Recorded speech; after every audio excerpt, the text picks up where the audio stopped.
Thank you so much for inviting me to this. As you heard, I'm a farmer. I'm not an academic. I'm not a professional diplomat. Well, I've spent a lifetime in organized agriculture. I've been to 86 countries, meeting up with farmers, the agricultural departments, ministers of agriculture, ministers of trade and industry. And much of what I'm going to discuss with you tonight is beyond what I've read. I've seen it. I've been there when it was written.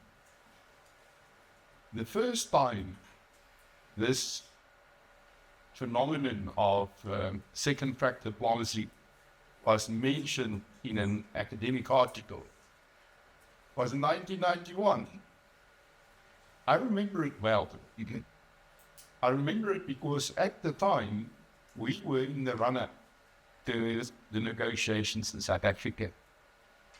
The ANC, the BAC, the SACP were disbanded, were unbanned.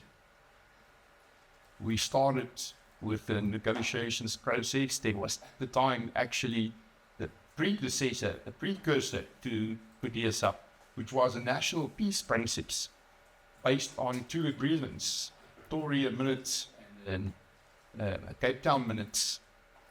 And we saw this phenomenon of second track diplomacy originated in two institutions. One was the Center for the Analysis of Conflict, which is based at the University of Kent.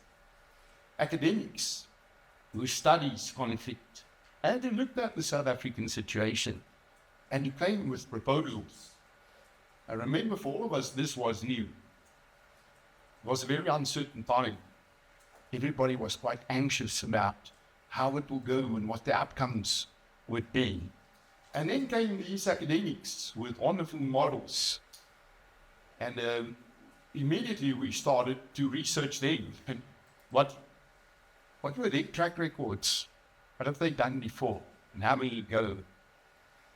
So then we discovered the second grouping, which was kind of a religious organization called the Quaker Movement, also known as the Small Circle of Friends. It's a Christian denomination without a formal hierarchy.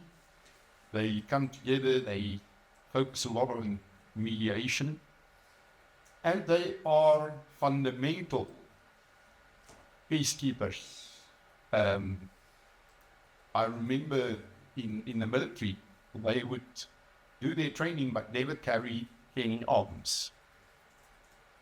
So a few schools developed in those days on conflict studies. University of Kent was very central to it, but there was also a very distinguishable branch of that in the Scandinavian countries, in Northern Europe.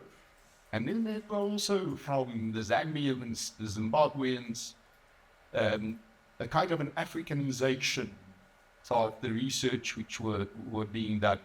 All in the field of conflict study, and actually this field of study, second track diplomacy or track 2 diplomacy, is only a branch in the tree of conflict studies and conflict management. And the question addressed in this field of study is what happens when diplomacy spills over? When diplomacy flows out of the hands of the state. This is what is being studied here. The original definition in 1991 was that track 2 diplomacy is the practice of non-state actors using conflict resolution tactics to lower the anger or tension or fear that exists between conflicting groups. And at the time, 1991, 1992, 1993, if people spoke of track 2 diplomacy, they thought of workshops, symposia, conferences, getting people together, dialogues around tables. Whenever this topic comes to the fore, you will hear these words: non-governmental, social scientists, universities, in diplomacy. Joseph Bonville was the first to coin this phrase, second track diplomacy or track 2 diplomacy. And he wrote about this in an article, Foreign Policy According to Freud, 1991. So the logic behind it, and actually if I can summarize in a few words that article, he said track 1 diplomacy is state to state. That's what we know in the departments of foreign affairs. It is official, it is structured, and then came the workshops and the dialogues to which they were invited as diplomats, and came track 2 diplomacy. Civil society to civil society, civil society to state, civil society to government, unofficial, unstructured processes, doing advocacy, trying to influence opinions, influence policy. And this is why you have to listen tonight to a farmer talking about this. Because the main purpose of any farmers' organization is advocacy. We have local farmers' organizations, like I farm in Tunin, so we have a Letawa farmers' organization. And we engage the local government, the municipality. We complain about the potholes in the roads. We are part of the strategy to fight these invader species in our fields and in the forests around us. So we are the farmers' voice to local government. But all over the country, farmers are also organized their second tier. In the provinces, Agro-Limpopo engages with the government of Limpopo, with the MECs, trying to influence policies, trying to ensure that whatever legislation or regulations they make will be conducive to a profitable agricultural environment. This is our job. National farmers organizations like Agro-SA, like AFASA, like us in SAI, we engage with national government. If they pass an act on expropriation, we will be the first to jump up and down and say, you want to take our land. We want this act to be changed in this way or that way to suit us better as farmers. Similarly, you heard that I served as president of SACAL, the Southern African Confederation of Agricultural Unions. We engage in governance with SADC. When the heads of state of SADC get together, there's always a few farmers there asking for more porous borders, a common strategy to fight foot and mouth disease. No use. We struggle in the boat to combat foot and mouth disease. If the Zimbabweans and Botswana does not have the same regulations. And then in the AU, Pan African Farmers Organization has the office in Addis Ababa to have the ear of the African Union in Addis Ababa. He tried to influence continental policies. Also, this is the reason why the World Farmers Organization is headquartered in Rome. Because all the United Nations agencies that's got something to do with food and agriculture, like Food and Agriculture Organization, the World Food Programme, the Commission for Food Security, the International Fund for Agricultural Development, they are all based in Rome. So you want to be where you can have the ear of the global policy makers on food and agriculture. Core function, do advocacy, influence opinions, influence the outcomes in policy making. So that's track 2 diplomacy. Track 3 diplomacy is a relatively newer concept, recognizing the role of business, recognizing that Standard Bank and their operations have a direct impact on the economies of more than just where the offices are in the country which countries in which they operate. And business people have a different approach to policies and governance. Hence, third track diplomacy has got everything to do with economic cooperation and the business environment, but also the main purpose to do advocacy, to influence policies. And if you want to read more about that, third track diplomacy, read The Arrow and the Olive Branch, an article by, I do have it in the last slide too. I for a moment forgot the two authors who co-authored it.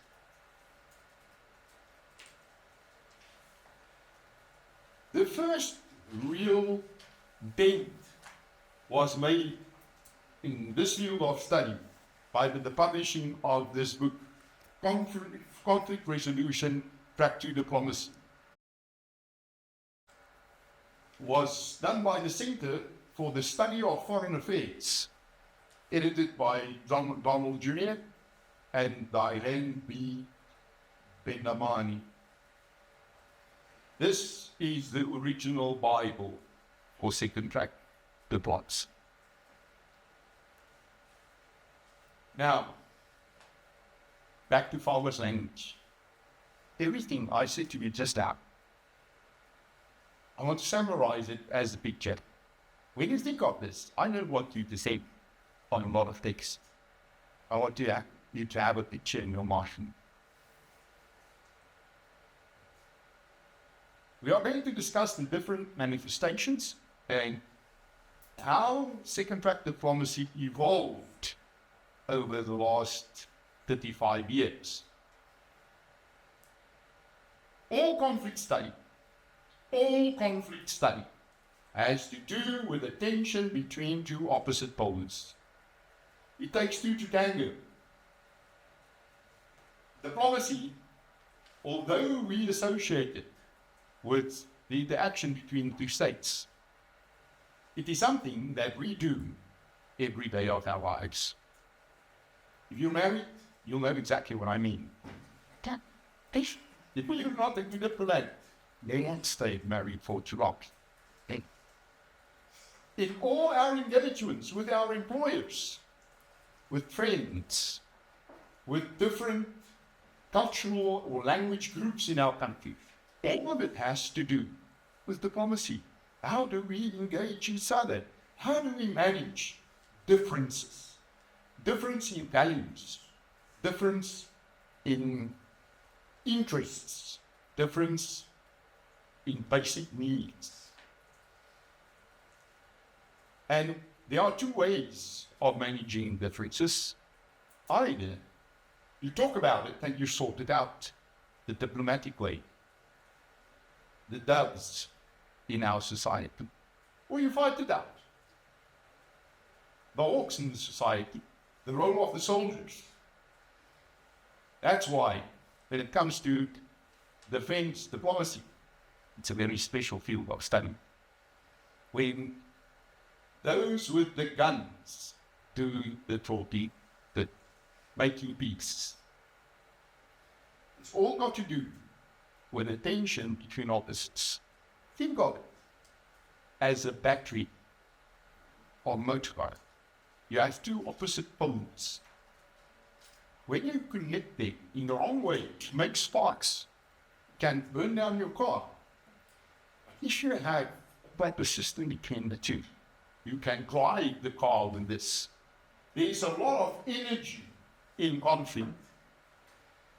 A conflictless society is a dead society. There is no progress. You need to charge the battery for it to go forward.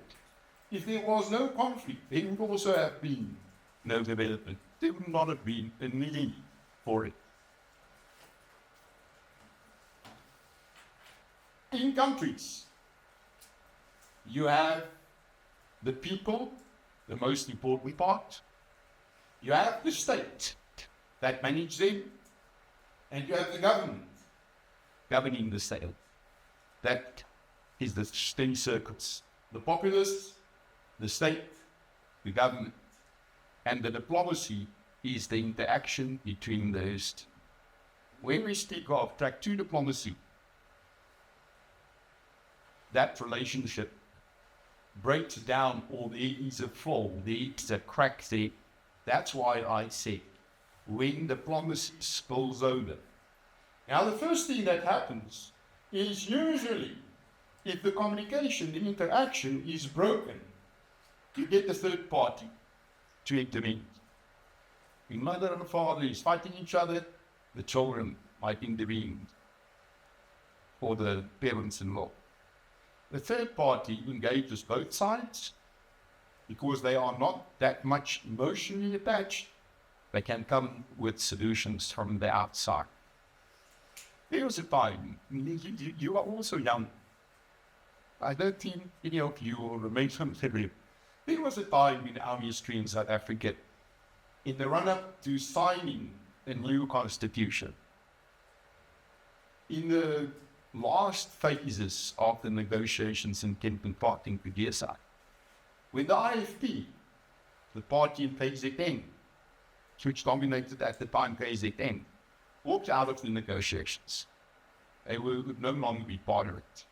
At the time, the National Peace Committee had its hands full with killings all over KZN and the eastern parts of Mpumalanga. There was a war between the ANC and the IFP at the time.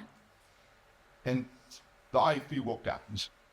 They were no longer part of the deliberations building the new constitution because they had 3 conditions for taking part.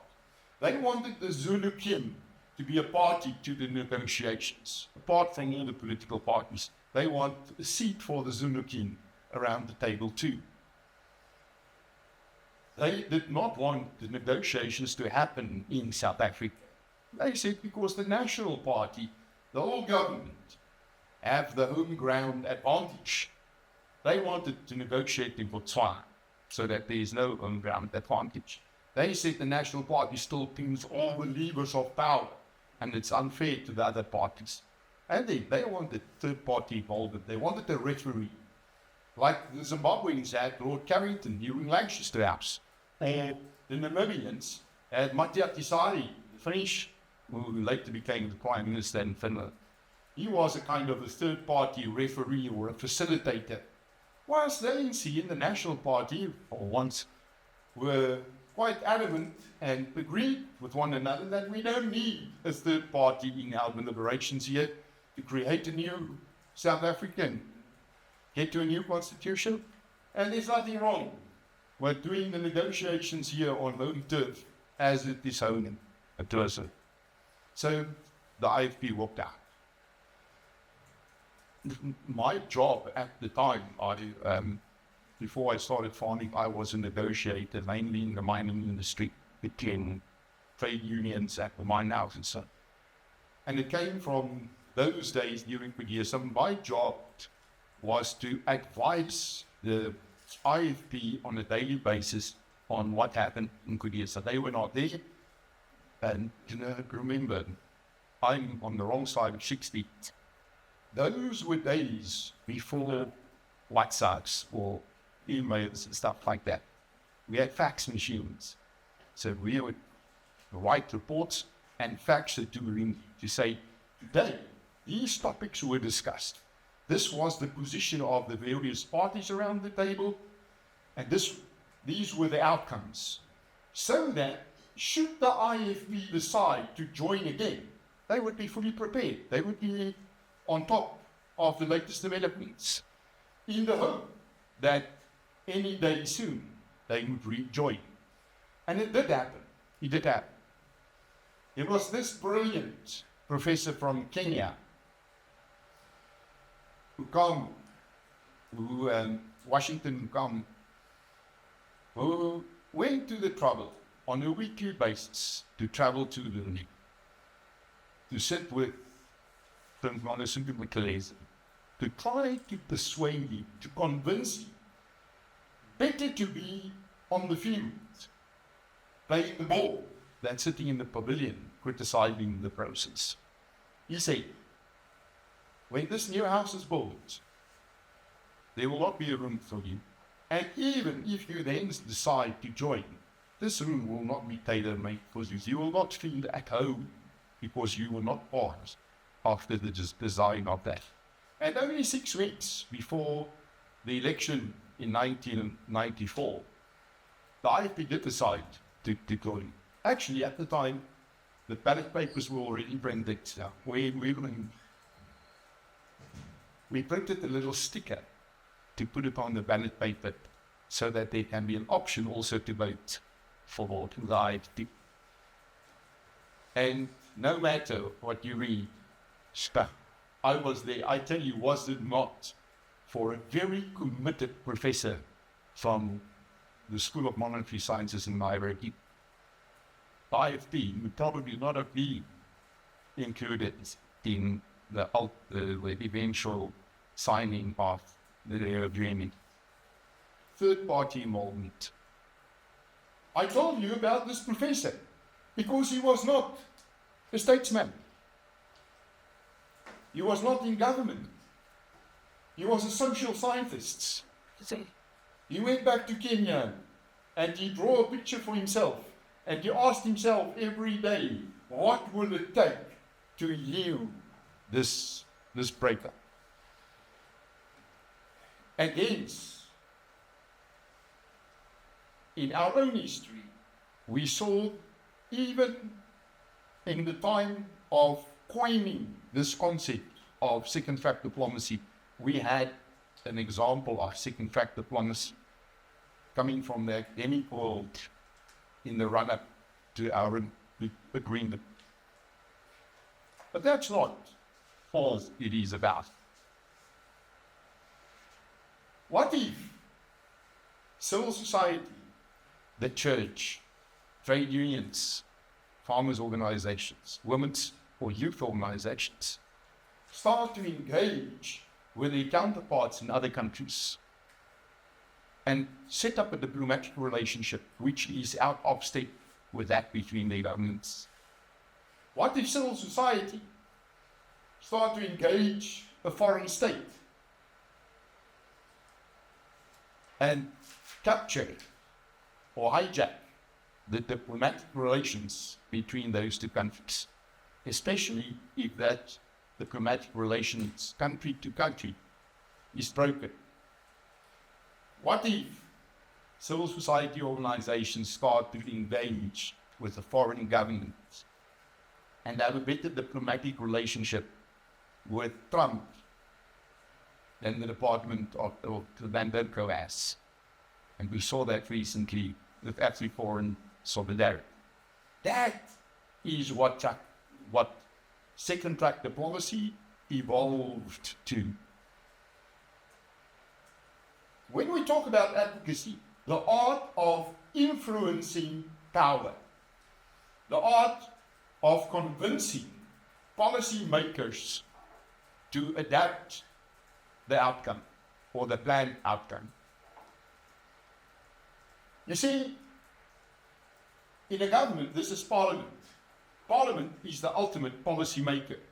Or in a province, it's the regional government, the provincial government, the MCs.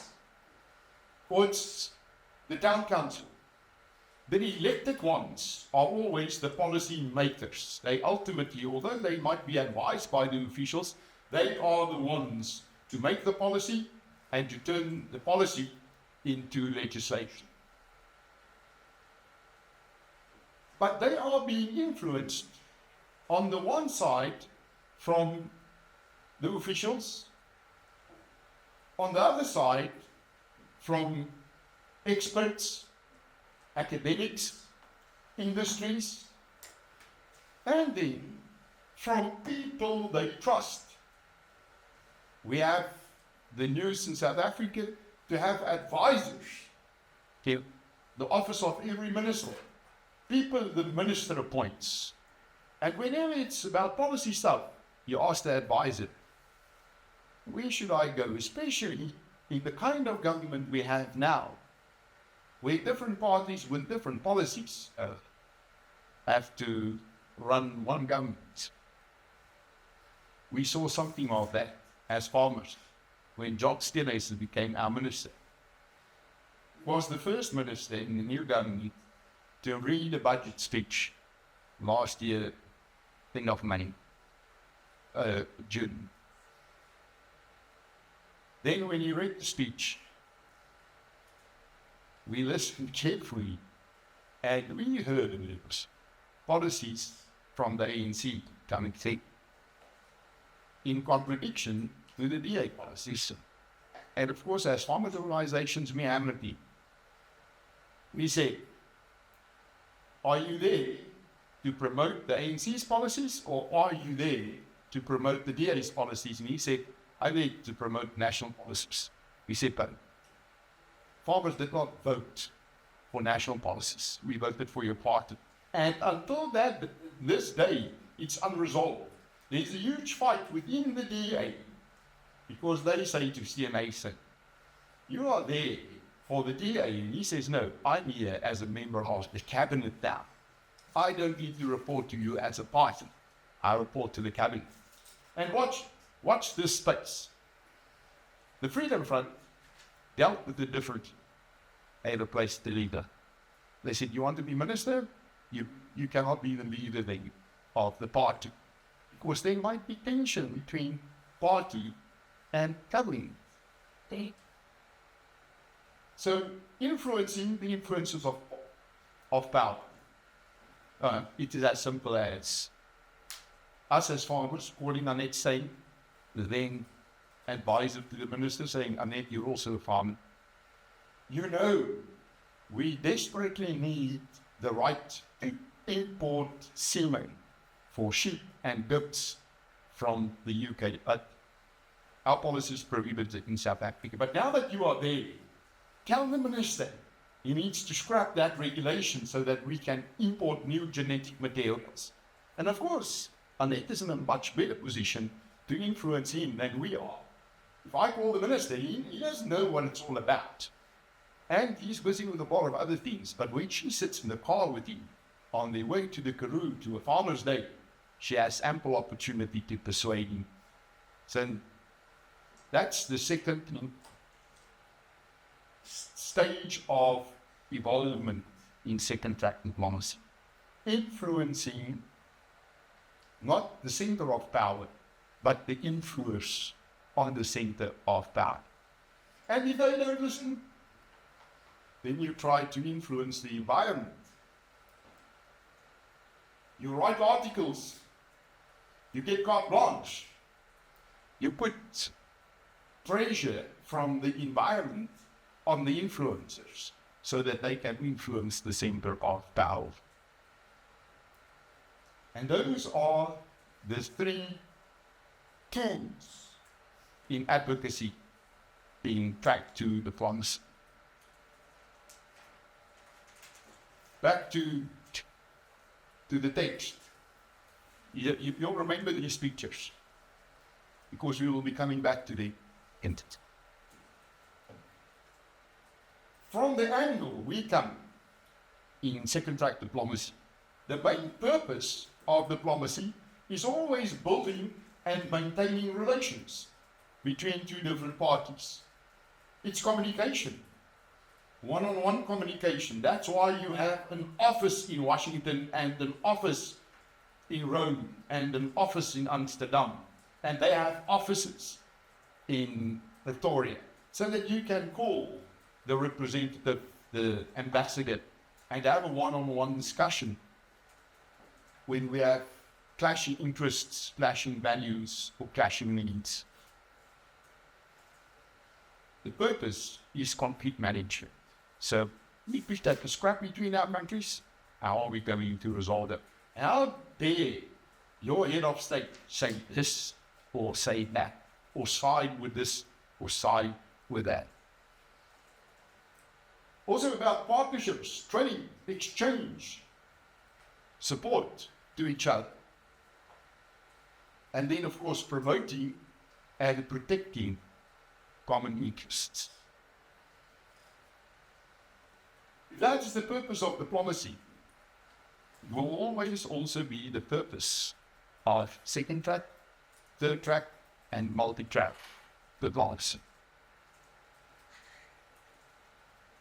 There are these interesting avenues for doing so. And what I'm saying to you now is a tapsakaru. It's not always the case, but you'll notice it is mostly the case. When diplomatic relations are good between two countries, usually the intelligence relations are not so good. You see, if you are heavily invested in another country, you have interests in that country, and to protect it, you must watch it. And that's the job of the intelligence officers. The spies are more active in those countries where you have good relationships, because they must watch their interests. And then they clash with each other. It's not only that we have intelligence officers in London, it's that the British also have intelligence officers in Pretoria. And we bump into each other. They pick each other's communications up. But when there is no diplomatic relations, when the relationship between two countries are bad, when you don't have an embassy in the capital of your counterpart, the only liaison is secret, is through the intelligence service. So when relationships are bad, intelligence relationships are usually better. This is the way of doing diplomacy then, through your covert structures. When relations between states are stressed, civil society takes the gap, especially when civil society have a vested interest. When it's about the persecution of Christians in Iran, if the diplomatic relations cannot deal with the problem, the church will find a way to get involved there. When the problem is about minority rights, your NGOs working with minorities will find a way to go and work there. And then they carry the diplomatic flag. Very soon they start to dictate the direction in which those relationships evolves. Let's quickly run through our experience in South Africa. There was a time when the ANC, when they were backing, had offices in Geneva, London, Amsterdam, Swaziland. I remember in the office in Amsterdam, while the relationship between Pretoria and Amsterdam on an official level were very much stressed, the Dutch were very critical on apartheid. There was a very good relationship between the ANC and the government of the Netherlands. So no matter how much you tried to engage with the ambassador in Pretoria, things were blocked on the other side, because there was a better relationship between coming of the Netherlands and the ANC. Today, we have offices of Hamas in Johannesburg and Cape Town. So Hamas has an ear which the Israelis no longer have. The ambassador already left nearly 2 years ago. Although the embassy is still open here in Pretoria, stone's throw away here from the campus, the Israelis do not have the same ear in government than the Israelis have on a federal level. Even if I live to be 200 years old, I will not forget that day in November 2012, when already we had more than 1,000 farmers elsewhere in Africa, most of them in Mozambique and in Zambia, Nigeria. Those were the first 3 countries where South African and Zimbabwean farmers invested. And then in November 2012, South Africa decided to terminate on its bilateral investment treaties. Now, for us, it was a blow. The real reason was, in terms of land reform, the ANC already had intense discussions on expropriation. It was not policy yet, but it came out in all the policy discussions. You'll remember the big decision came only in 2017, when the resolution was adopted to change our constitution to allow for expropriation without compensation. But you cannot have that while you have investment treaties with dozens of other countries who are invested in, for example, agricultural land.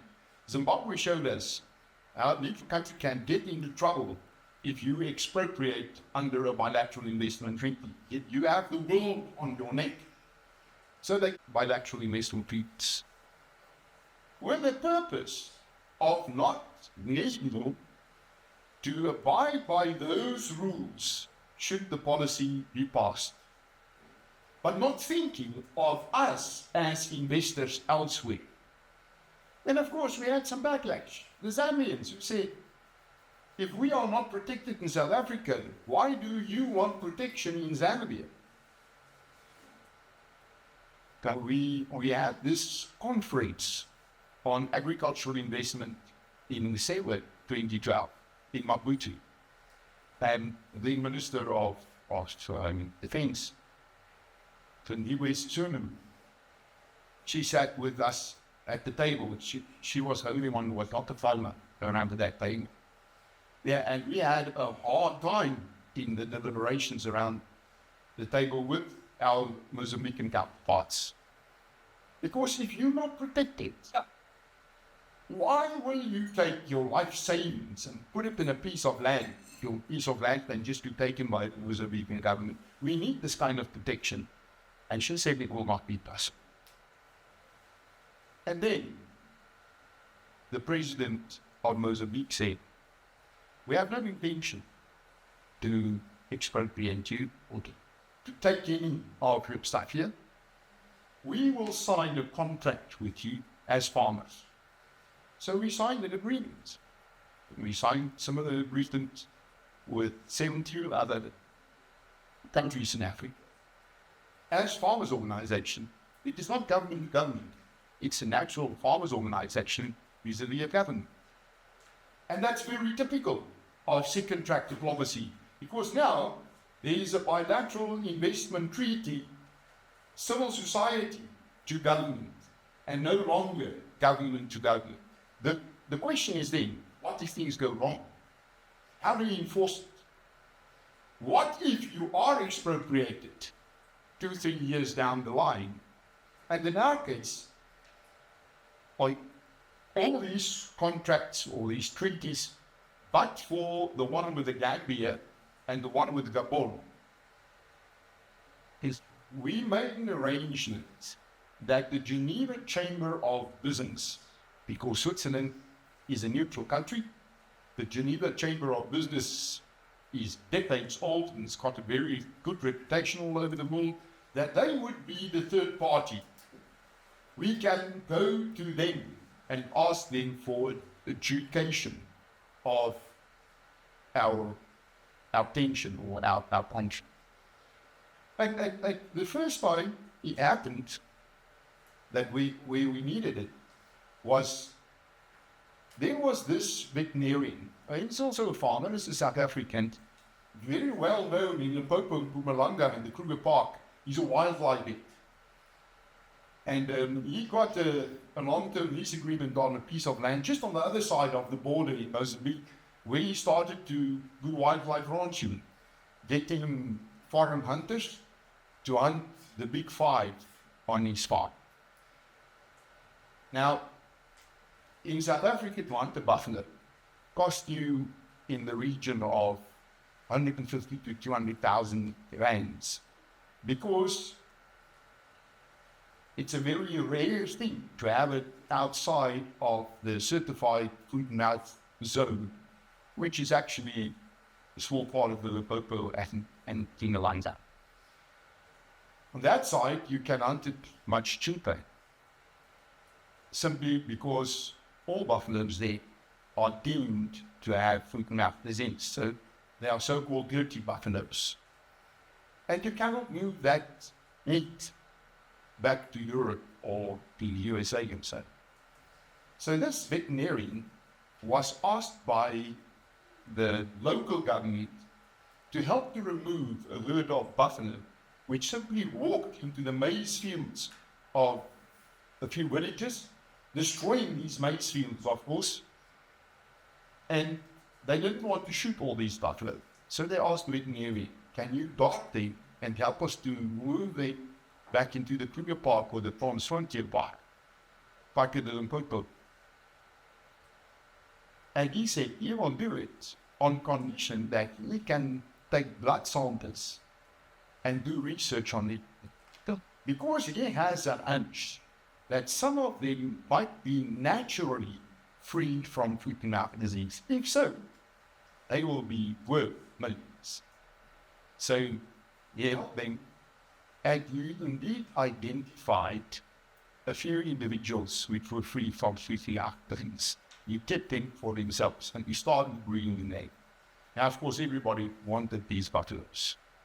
The next moment, the defense force reached up on the flank, and they killed all these buffaloes with machine guns. Because they said, you don't have a license to keep that. And he said, but I don't need a license. I didn't know that there are licenses even. And Mozambique does not have licenses. They have no regulations. They don't have a policy for breeding buffaloes like we have in South Africa. They still don't have. We are now assisting them to write legislation, write a policy on the management of buffalo. Now for that veterinarian, that farmer, he cannot go to Maputo and say, I want to see the minister. He said, you'll never get that access. It's very hard for them to solve each problem in Mozambique. He would call us in Pretoria. We would go to the Mozambique embassy here. They will take us to the Minister of Forestry and Environment, which will take us to the Chief of the Defense. And we sort out. In this case, he was allowed to go and look for similar buffalo all over Mozambique to replace the ones he lost. But typically, this should have been a function state to state. But because that relationship was broken in the cancellation of the bids, and there is a contract between civil society, a farmers' organization, and the government of Mozambique, it could be resolved via alternative diplomacy or fractured diplomacy. Now, what happened in our case was the Mozambicans, the embassy here was very keen to assist. But then they said to us, we need to file reports every second week. What we need to send back to our Department of Foreign Affairs, stuff like our harvest estimates. How much maize would South Africa have this year? Because we trade in maize. What are the estimates for the volumes to be used in the port of Mozambique, of the port of Maputo? Because they need to do their planning. And then they ask the Department of International Relations and Cooperation, DIRCO. And DIRCO would not be forthcoming with this information. And now there's an official in the embassy who gets into trouble. They think he doesn't do his work, but it's not that he doesn't do his work. He does not get it from DIRCO. He needs to source it from elsewhere. And he started asking us, can you help us with this stats? Do you have these estimates? And when we realized that this is a relatively common problem in embassies in Pretoria, we set up a service. We appointed a few people, some of them ex-DIRCO employees, ex-officials in the Department of Trade and Industry. And we started to compile these reports and gave it to them in exchange for helping us when we have problems with farmers in their country. So we picked up a government service from civil society, servicing the embassies in Pretoria. And then the multilateral institutions, the United Nations and its agencies, the World Economic Forum, the European Union, the African Union. There was this incident. Some of you might remember in 2015, 2016, we had this flood of xenophobic attacks, especially around Pretoria, Johannesburg, Maritzburg, Durban, even around Cape Town. Fortunately, it was mostly in the cities. We did not have much of that in the rural areas. And farmers very quickly acted to try to stop it, bringing together tribal authorities, community leaders in rural townships and villages to talk about the strangers amongst us. Where I farm in Limpopo, we are very close to the Mozambican border, we are very close to the Zimbabwean border. We have workers who come from Zimbabwe, and then they go home for the weekend because they can just get onto a taxi on a Saturday morning and Sunday evening they will be back. But then, with this xenophobic violence, the African Union picked up on it, and there was a heated debate in Addis Ababa. I was in a meeting where I sat in the non-state actor benches at the back, and then the deputy chair, because the chair was the South African, it was former Minister Lamini Zuma. They asked her to excuse herself, and also the South African representatives, because they wanted to discuss the issue of xenophobia in South Africa. So I also backed my side and got up. When I wanted to walk out, they said, "No, you don't need to walk out. You can still sit here because you do not represent government. You're a voice of the farmers." And in that meeting, there was a lot of questions about why we, it's kind of a side actor here, how we would see a possible solution for xenophobia. Now, you must remember, in civil society, you don't look at the common good of the country. It was never my job as a farmers leader to look at the common good of South Africa. That's the politician's job. My job is to look at what's best for farmers. I represent them. What's best for farmers? We are in business. Every farm is a business. It's not a business to wealth reapers. Our business depends on value. We need to sell our products. And it's not easy to sell agricultural products in a neighboring country because you need to take stuff with a limited lifespan, with an expiry date on it, across borders. And there's disease, and there's phytosanitary issues. So we always favor open borders. Farmers always push for free trade. If we can sell our tomatoes in Maputo and in Harare, in Gaborone too, we have a bigger market. But then, we know that stuff will come here too. Something like the banana industry in South Africa has quite cashed up all into Mozambique. Mozambique today has more bananas than South Africa, because it's a better banana producing area. They've got a better climate. They've got better soils for bananas. They've got net data than we have. Stuff which you need as a banana farmer. So today, a lot of the bananas, more than half of it, which we eat here, comes from Mozambique.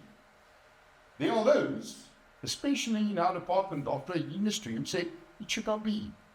We must protect our own producers, our own manufacturers, if you will. But then, those of us who are also involved in neighboring countries say, why? Why not produce the bananas where it can be produced best and create the jobs there, because it will keep the Mozambicans there too?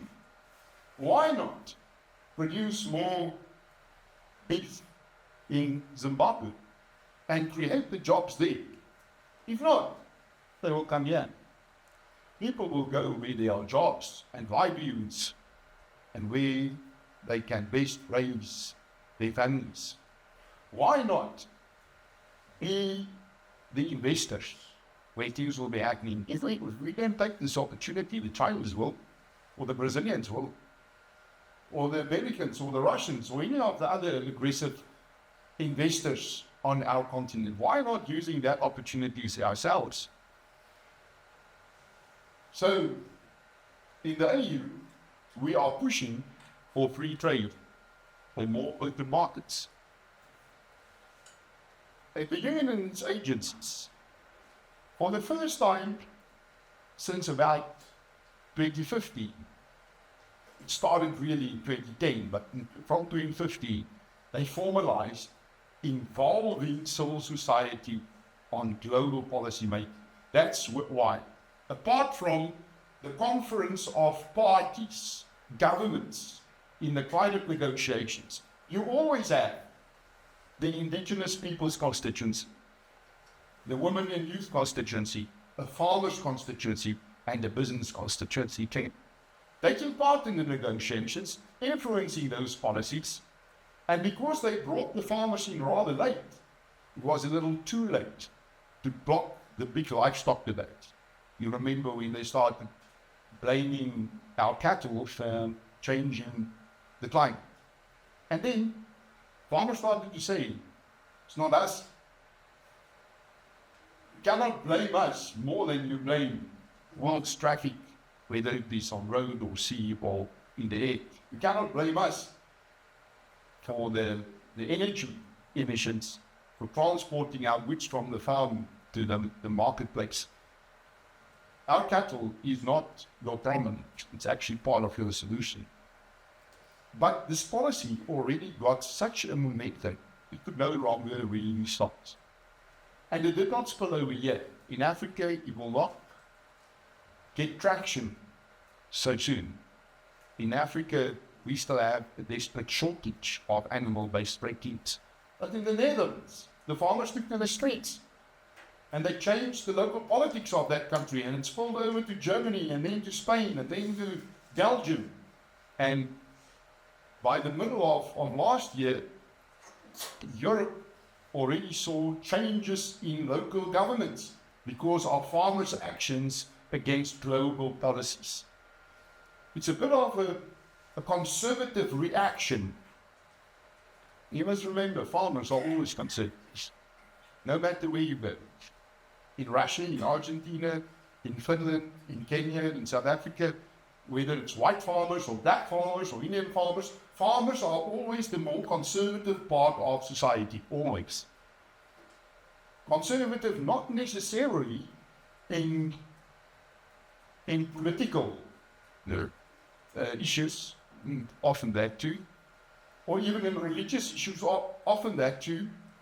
Farmers are always conservative because of family values. Because a family on a farm is a bit different than the construct of a family in the city. They spend more time together. They eat together. They share responsibilities, and their horizon is never the end of the next financial year. Farmers plan in terms of the next generation and the next generation.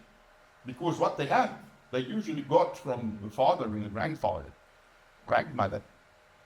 Hence, the conservatism in the rural areas of the world saw this backlash, and it did not come from governments, it came from outside on the second track. Then there was this 75th anniversary of the State of Israel, the year before last, 2023. And here in Pretoria, the Israeli embassy threw a big party, and they invited people from all over the country. And guess what? The South African government did not pitch. The state was not there. Not DIRCO, not the Department of Trade or Industry. They were not there because there was this tension between South Africa and Israel. Hence, the people pitched up. The farmers' organizations and churches and political parties who were then not in government. And typically you have an exchange of cards. And the businesses, they want the irrigation equipment and technology from Israel. They are the masters of that. They want digital technologies from Israel. Hence, the relationship between South Africa and Israel was thrown on the second track. And until this day, it is on the second track. There's close to nothing happening on the first track. There was this incident here with the University of Pretoria. There are only 3 schools for veterinary sciences in Africa. It is almost a work here in Pretoria and in Nigeria, and there's a new one now in Namibia. But they have not produced veterinarians as yet. I think they are now in their 3rd or 4th year. So these 2 schools have been supplying Africa with animal health practitioners, all 54 countries. But there's limited space here. And then, to bring in more people from disadvantaged communities into this profession, at almost a word, they limited the number of white students. Now, the unintended consequence was that the opportunity for white students to get a job as a state veterinarian in the Central Republic of Africa, or in Angola, very soon, or in the state here in South Africa, whilst the black students did not go to the rural areas to work on farms. And today we sit with 22 McMarians in South Africa who are older than 8. And they cannot close their practices because then there's a vast area with no animal health care professional. We are running out of farm veterinarians. Now we start addressing with almost a word. So it's your fault. You need to make a plan and need a much bigger supply of veterinarians. And then we realized we are not going to win this fight in the next 10 years. So we did some research to see where is the capacity elsewhere in the world. And we found veterinarian school of Duppish, Idaho. We went over to and we got the interview with the Minister of Agriculture and the Minister of Higher Education. And we explained our predicament. And whilst we were sitting around this table, she said, we can accommodate 6 ALD versus to 6 students. But the year after that, we got 18. And the year after that, 28. This year, we will be sending 40. So, engagement between civil society and state in another country because there is a desperate need in a certain profession. And then, those of you who have not read or saw on X or Facebook the issue about AfriForum and solidarity coming to the USA while our ambassador Rasul was kicked out there. You are studying way too hard. You must relax and read and watch television more. This is very typically where diplomacy spills over. Not last night, the evening before, there was a formal discussion between the ANC and some Afrikaner organization leaders. I was invited as a farmer, facilitated by the PAC, because there was no direct liaison between us and the ANC, so there was third party involved with the PAC about this visit to the USA. President Ramaphosa decided not to replace Rasul as ambassador, but to send a envoy and to visit Jonas. But now, when he gets there, he will be confronted with certain issues. And he tries to address it before he goes there. Hence, these discussions. He wants to say we need to extend the USA. We had these discussions. we are addressing some of the issues which are of concern to you. It's the first example which I've experienced where the ball was thrown out from first track to second track, and then the play comes back to first track, free forward to the USA. Why does it happen? Why does it land in the second track? Because of the rise of civil society, stronger and stronger civil society institutions, locally, regionally, continentally, and globally. We live in the era of superstructures in civil society. And it's not many years ago that when you thought of sending a man to the moon or to Mars, or putting an international space station in orbit or revamping it, as only the domain, the exclusive domain of governments. Today, it's Elon Musk. It's a super business doing that. Similarly, there are many multinational companies with a much higher annual turnover than most countries in the world. And of course, they exercise a lot of power. Remember, that was originally the idea behind the World Economic Forum. Yeah. Let's bring together in a small town high up in the mountains in Switzerland, when it's cold and everything is white and snowed, let's bring 100 strongest statesmen from the world together in this little town, and 100 of the captains of industry, some of the strongest business people, and let them talk about the future of our planet. And of course, it's no longer that. That was the original idea. And the point is that today, it is also open to the churches. I met Bishop Lekanyani from Limpopo, from ZCC. I met him for the first time in my life, although ZCC is still about 20 kilometers from my farm. I met him in Davos. It happens because of poor state services. If the state drops the ball, it's much easier for civil society to pick it up, like servicing embassies with information. It happens when you have poor national unity, undefined national values, no agreement on a national will, when people in the country, stakeholders in the country, are not on the same page when it comes to what we define national interests. That's when it happens. It happens when there's an unstable government, much like you would have in Somalia. And what it? How does it happen?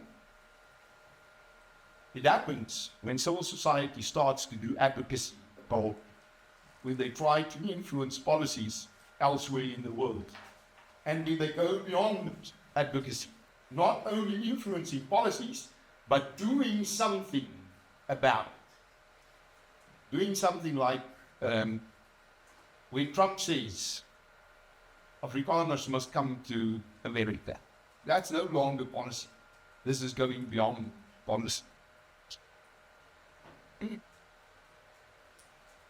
Yeah, I've heard so many organizations, and lately even in the solidarity movement, saying we must open an office to Washington. We must, to do better second track diplomacy, we must send people there. That's not how it works. It starts with local embassies. Second track diplomacy really starts at home. You will not influence somebody on that side if you cannot influence them yet. Civil society to civil society, when churches liaise with one another and then involve the state, or in farmers' organizations liaise with one another, like we have in SADC, and then involve governments. A typical example is, there are only 3 countries in Africa where we are allowed to plant genetically modified seeds, GMOs. Us, Burkina Faso, Women Limited, and Egypt. The rest of Africa is like Europe. They don't want genetically modified foods. But then, farmers in neighboring countries started to feel that they are neglected. They are not as profitable. They never export their stuff. They always import. And the reason is, it is a high-performing farmer in Malawi who can yield 8 tons per hectare of maize. In South Africa, if you yield that, you will be back. We must go 80, 20, 24, our better soils in the wheat riding. Because we call GMOs. That's why we have higher yields. It costs us much less to harvest that than it would cost Zambians or the Malawians, because they have to kill their weeds with a hoe. Lots of labor, lots of expenses on the tractor and stuff. Whilst with GMOs, you just spray over the maize and it kills the weeds. The maize still lives. The fall armyworm, which is a massive problem all over Africa now, they don't eat the GMO maize. They eat the non-GMOs. So you have a high yield in the GMO. Then, it is not the subject of discussion between the countries. It's a subject of discussion between the farmers. So we started to push the governments as farmers and say, talk about this. No use you tell us. It's not allowed in Zimbabwe, when there's more GMOs planted in Zimbabwe than it was in Limpopo. Because people buy the seed here, they put it on their heads and they walk through. And on the other side, how will that government official know that what he sees here is GMO or not? We are fooling ourselves with the integrity of our borders. And then, when civil society visits the hosting countries, or when they host the visitors.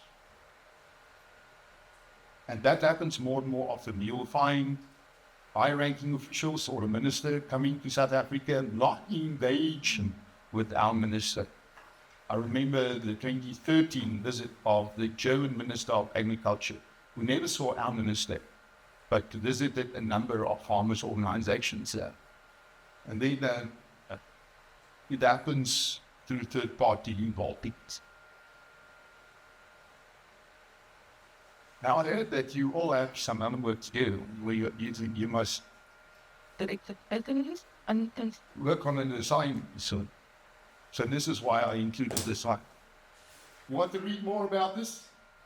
I don't say these are the best books on it. These are the best ones I have read. I would recommend these three. This was the first one I read. Conflict Resolution, the phrase book. And then this is the absolute classic in conflict resolution, Roger Fisher and William Urey, Getting to Yes. That one is one of the track to diplomacy, theory and practice of Peter Jones. Is really a brilliant piece of work. And all of them have at the back more references. I'm not claiming to be the expert on this topic, but I am claiming to be the farmer with the most experience on second-rate diplomacy. Not today, simply because I have the opportunity in serving positions where I was exposed to. Thank you very much, Christian.